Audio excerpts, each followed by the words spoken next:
Imagine carving art so big, you can't even see it while you're making it. That's the Nazca Lines, hummingbirds, monkeys, arrows, endless runways, scratched into Peru's desert 2,000 years ago. They're most visible from above, which launches the classic question: aliens?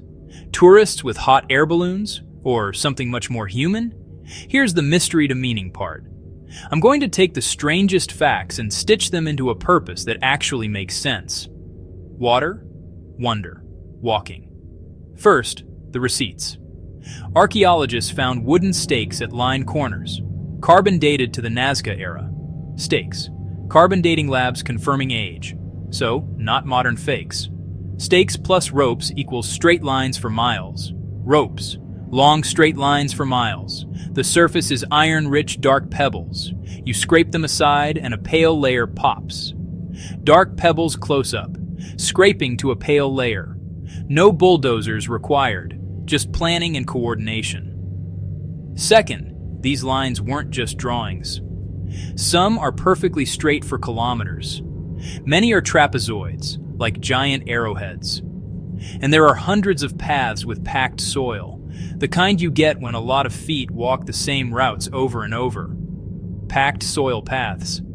Third, the location. The Nazca lived where rain is basically a rumor. Their genius aqueducts, puquios, spiral into the ground to tap hidden water. Studies show several lines align not with stars but with nearby water sources. Valleys, puquios. Think signposts and processional lanes leading to hope. And the animals? The hummingbird shows up when flowers and water return. The spider, the monkey, linked to Amazonian rain myths via trade networks. The whale, yes, a whale in the desert, shouts powerful water in cultural stereo. So here's the picture that clicks. The Nazca Lines are a landscape-sized ritual system. People walk the lines in processions, carrying offerings, music, maybe smashing pots at key points. That crunch of broken ceramics found along paths isn't random, it's ceremony. Those giant trapezoids, open-air stages for movement. You start wide, funnel together, end at a point, a destination, a shrine, a waterhole. Do some lines match solstices? A few likely do. Calendars matter when you need to predict seasons. But the dominant theme points inward, to the ground beneath their feet. They weren't signaling the sky as much as negotiating with the earth. Let me put it in modern terms.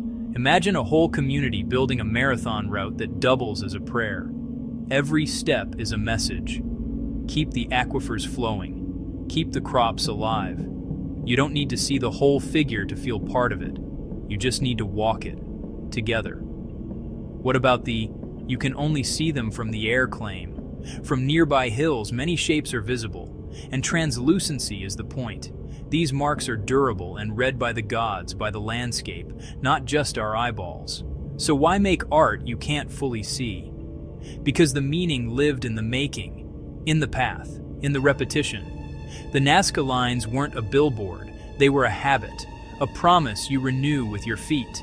Mystery to meaning, giant geoglyphs as a walkable prayer for water, stitched across a desert by people who understood that survival is a group project.